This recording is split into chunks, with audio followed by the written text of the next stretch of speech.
What if I told you that your back pain is not actually being caused by your back at all?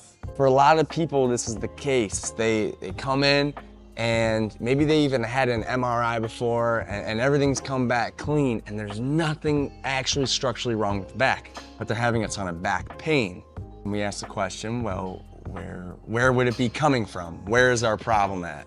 And one of the biggest places that can be causing the problem is at the hip.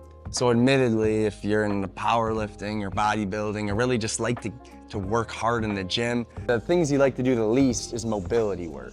I'd say out of 10 patients that I work with who are in that demographic, I'd say about 8 of them really say they don't do much mobility work or really care about it much. Well, because it's not fun, right? It's more fun to come in, lift heavy weights, squat heavy, deadlift heavy, do all the other accessories heavy, and then get out. But here's the thing.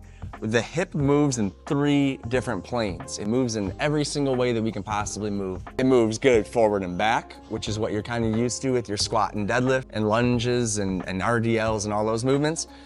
And then it moves side to side, and then it also moves with rotation. I want you to think about your training for a second and think about that. Do I move in all 3 directions? All 3 planes? Do I move in that with my training? And what you're likely gonna find is that, well, I move a lot this way, forward and back. I do some movements that are side to side, but rarely do I do rotational movements. And honestly, in a lot of cases, this is gonna be one of the keys, not the key, but one of the keys to getting you back on the right track. So let's say you have a lot of pain in the bottom of your deadlift in the initial pull or with your squat. There's a good chance that you're just not able to maximally load up your hip. Because like I said, it's gotta move well in all 3 of those planes. So if we're really tight into one motion, really limited, then that can be affecting the whole movement. Now in a different video, we'll get into some different movements of the hip itself, but for this one, I just really wanted to focus at the rotational piece.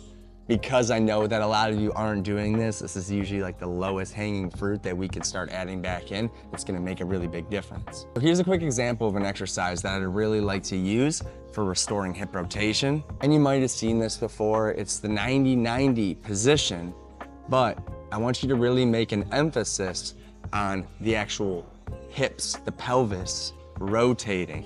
We take our hand, we put it on our hip bone, and then we make sure that that belly button moves down and in towards the thigh that's gonna be in front of you. Because a lot of you just do this exercise and you just either reach or you lean forward, but you're never really feeling your belly button move. So you're not actually really maximizing how much rotation is in the hip joint itself. When we use that cue of the belly button coming down and in, we can really make sure that we're getting that rotation, and you should feel this a lot more in your butt cheek. If you have the ability to right now, drop on the ground and practice this real quick. Pause the video, practice it, and then come back. And if you don't feel it, rewind this video, watch it back again, and then try. If you do this and you do this the right way, that you're gonna feel this way more in the hip.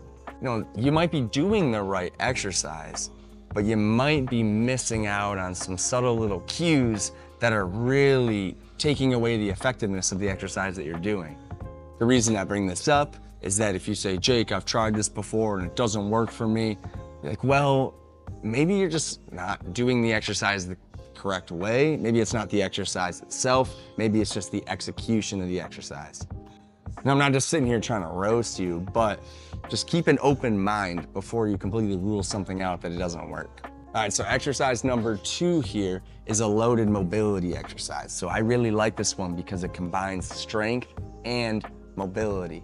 This one's called the DNS star. And what I really like about this one is that it forces us, as you can see in this video here, as we reach forward, we're loading up our hip on that down side. And then when we come back up, we're using those muscles to come back up into that side plank position. So when you dip and you reach, you hover. You let your hip stay like that high above the ground. You don't let it touch, and then you come back up. So when you're at that very bottom, that's when you should feel that same stretch that you felt on that last exercise, where it feels like it's winding up your butt cheek. You should really feel it there. and then you come back up tall. Now look, I know what you're already saying when you're watching this. You're saying, that exercise looks easy, it's stupid. But trust me, it's one of the most humbling exercises that you can do. I know some of the strongest people that I've worked with struggle to hit like 5 or 6 of them at a time. Just because it's body weight and you don't see 3 plates on either side of a barbell here with this, don't think that it's not gonna challenge you. These are 2 great exercises for you to start working on some hip rotation into your program. Whether you add it in as a warm-up before you hit your big lifts, superset it in on your rest breaks, or you add it in as a recovery day at a separate time, I want you to try and add this in this week. So I hope that this video helps you improve your hip rotation and in turn takes away some of that pain that you're dealing with when you're lifting heavy in the gym. And we'll see you on the next video.